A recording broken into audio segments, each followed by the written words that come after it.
Hi viewers, welcome to our channel. ప్రస్తుతం మనతో పాటు దాము బాలాజీ గారు సీనియర్ జర్నలిస్ట్ ఉన్నారు. వారితో ఒకసారి మాట్లాడదాం.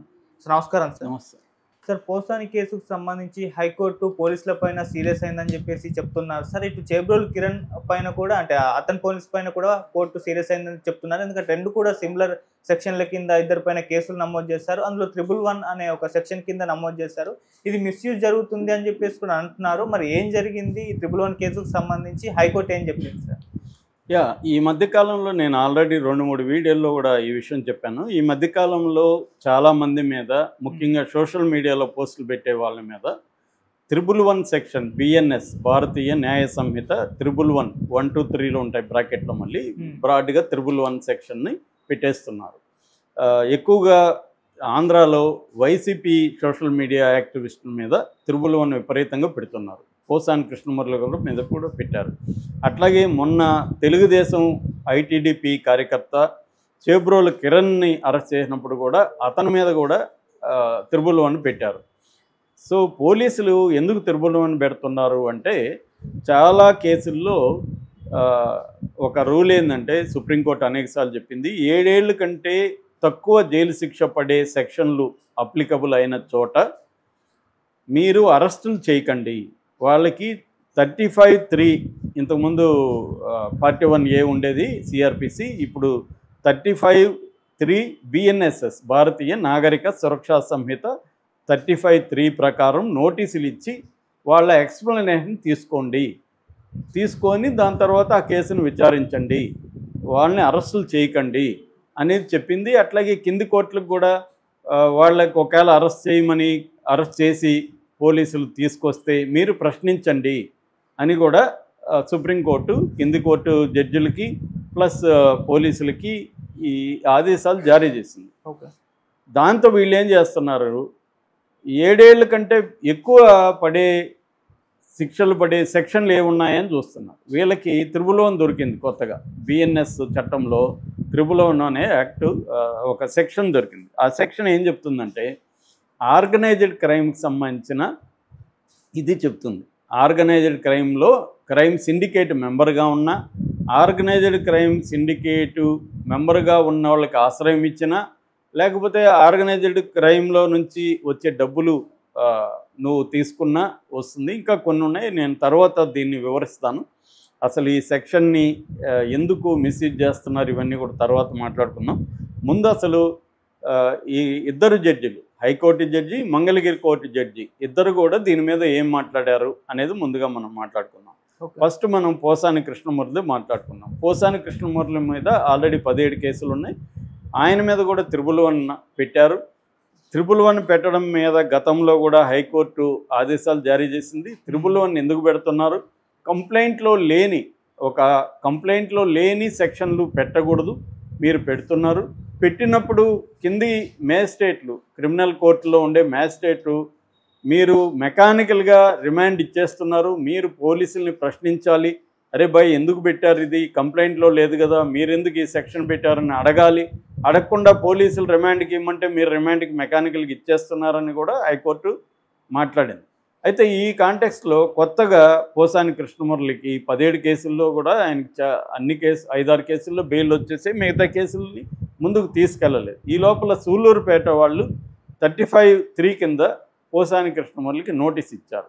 పోసాని కృష్ణమురళి దీన్ని సవాల్ చేస్తూ, ఛాలెంజ్ చేస్తూ హైకోర్టులో పిటిషన్ వేశాడు. అదేంటంటే, సార్ మీరు ఆల్రెడీ చెప్పారు 111 పెట్టద్దని, వీళ్ళు మళ్ళీ నాకు నోటీసులో 111 పెట్టారు, సో దీన్ని కొట్టేయండి కేసునని హైకోర్టుకి పోసాని కృష్ణమురళి వెళ్ళాడు.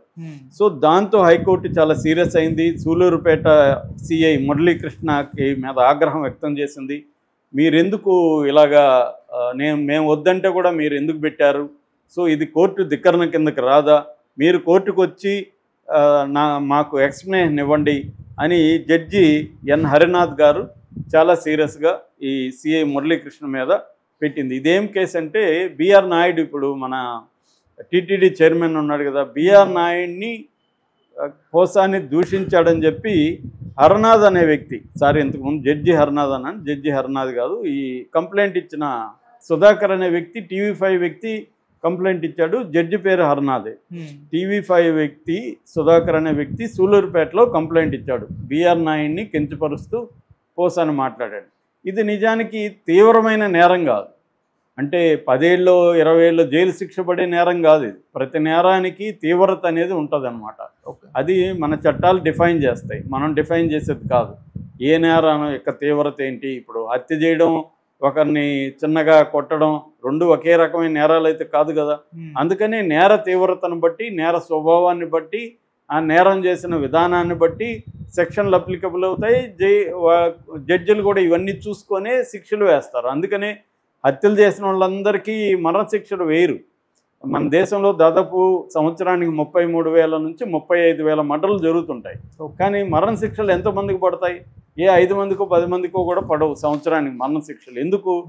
ఎందుకంటే రేరెస్ట్ ఆఫ్ ద రేర్ కేసుల్లో మాత్రమే మరణశిక్ష అంటే ఉరిశిక్ష మన దేశంలో ఉరిశిక్ష వేయండి అనేది మనకున్న ఆదేశాలు సుప్రీంకోర్టు ఇది ఇస్తుంది రేరెస్ట్ ఆఫ్ ద రేర్ కేసుల్లో.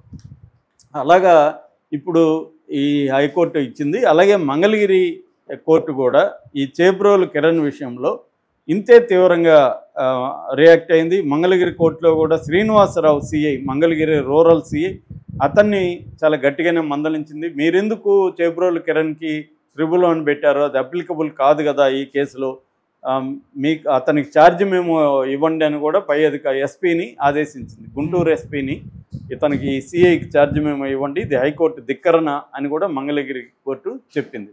ఓకే. సో ఇది నిజానికి ఆహ్వానించాలని పరిణామం. అంటే కేసులు పోలీసులు ఆ గవర్నమెంట్ ఏ గవర్నమెంట్ ఉంటే ఆ గవర్నమెంట్ మాట వినేసి కావాలనే ప్రజల్ని కావచ్చు, ప్రత్యర్థులను కావచ్చు, పౌర సంఘాలను కావచ్చు, జర్నలిస్టుల మీద కావచ్చు త్రిబుల్ పెట్టేస్తున్నారు. ఇక్కడ కూడా రేవంత్ రెడ్డి కూడా తమ ఒకప్పటి గురువు అయిన చంద్రబాబు అడుగుజాడల్లో నడుస్తూ జర్నలిస్టుల మీద కూడా త్రిబుల్ పెడుతున్నారు. మొన్న రేవతి అనే జర్నలిస్ట్ ఇంకొక ఆమె కొలీగ్ అరెస్ట్ అయినప్పుడు వాళ్ళ మీద కూడా త్రిబుల్ పెట్టారు. సో ఇలా పెట్టి మామూలుగా అయితే 7 ఏళ్లకు ముందున్న వాటిలో అరెస్ట్ చేయకూడదు కాబట్టి without the permission of magistrate అంటే నాన్ కాగ్నిజబుల్ కేసులు, బెయిలబుల్ కేసుల్లో అరెస్ట్ చేయలేము. ముందస్తుగా పర్మిషన్ తీసుకోవాలంటే మేజిస్ట్రేట్ దగ్గర నుంచి అరెస్ట్ వారెంట్ తీసుకొని చేయాలి. అందుకని వీళ్ళు ఏం చేస్తున్నారంటే త్రిబుల్ పెడుతున్నారు. త్రిబుల్ ప్రాబ్లం ఏంటంటే వివేక్గా ఉంది. అక్కడ ఇందాక చెప్పిన డిఫైన్ చేశాను కదా నేను క్రిమినల్ సిండికేట్ అని, అవే కాకుండా దాంట్లో ఏమేమి ఉన్నాయంటే సైబర్ క్రిమినల్ యాక్టివిటీ అని ఒక పదం వాడారు, ఒక phrase. Severe consequences, having severe consequences ఉండే సైబర్ క్రైమ్ అని వాడారు. సివియర్ అంటే ఏంటి? ఆ పోలీస్ అతను సివియర్ అనుకుంటాడు, సివియర్ కాదు అతను ఎలా డిసైడ్ చేస్తాడు?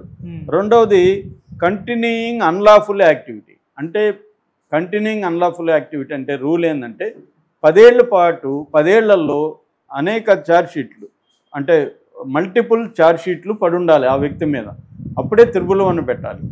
కానీ వీళ్ళు ఏం చేస్తున్నారు, అవన్నీ పట్టించుకోవట్లేదు. అంటే హవాలా, ఫర్ ఎగ్జాంపుల్ హవాలా ట్రాన్సాక్షన్ కూడా ఈ చట్టంలో వర్తిస్తుంది, సైబర్ క్రైమ్ వర్తిస్తుంది, హ్యూమన్ ట్రాఫికింగ్ వర్తిస్తుంది, ల్యాండ్ గ్రాబింగ్ వర్తిస్తుంది. మళ్ళీ దీనికి సపరేట్ చట్టాలు ఉన్నాయి. హవాలాకి సపరేట్ చట్టం ఉంది కదా, పిఎంఎల్ఏ ఉంది. పిఎంఎల్ఏ అంటేనే హవాలా మనీ, డర్టీ మనీ లాండరింగ్. తర్వాత సిబి యాక్ట్ ఉంది, ఇలాంటివంతా ఉన్నాయి. కానీ అంటే దీన్ని ఒక నేరానికి డబుల్ పనిష్మెంట్ లాగా ఉందన్నమాట. దీన్నే డబుల్ జపార్డీ అంటారు. ఈ డబుల్ జపార్డీ అనేది ఉండకూడదు అనేది అనేక సార్లు సుప్రీంకోర్టు చెప్పిందనమాట. ఎందుకంటే ఆర్టికల్ 20(2) రాజ్యాంగం ప్రకారం పౌరుల జీవించే హక్కును ఇలా అబద్ధ దీంతో సెక్షన్లు పెట్టి చేయకూడదని. కానీ మన వాళ్ళు ఏం చేస్తున్నారంటే ఇప్పుడు ఇది ఈజీగా కనబడింది. మొన్న కర్ణాటక హైకోర్టు కూడా సీరియస్గానే స్పందించింది. అయితే సుప్రీంకోర్టు దీని మీద ఇంకా గట్టిగా స్పందిస్తున్నట్టు కనబడలేదు. మొన్న మన సజ్జల భార్గవరెడ్డి సుప్రీంకోర్టుకి ఇదే పాయింట్లో వెళ్తే అక్కడ సూర్యకాంత్ అండ్ ఉజ్జల్ భూయాన్ ఇద్దరు ద్విసభ్య ధర్మాసనం దీని మీద ఏమీ కామెంట్లు చేయకుండా పిటిషన్ని రిజెక్ట్ చేసింది. అయితే రిజెక్ట్ చేయడం అంటే అర్థమైందంటే 2 వారాల పాటు ఇతనికి ఊరట కలిగించి ఇతను హైకోర్టులో అప్పీల్ చేసుకోమని చెప్పింది. ఈ సెక్షన్ దుర్వినియోగం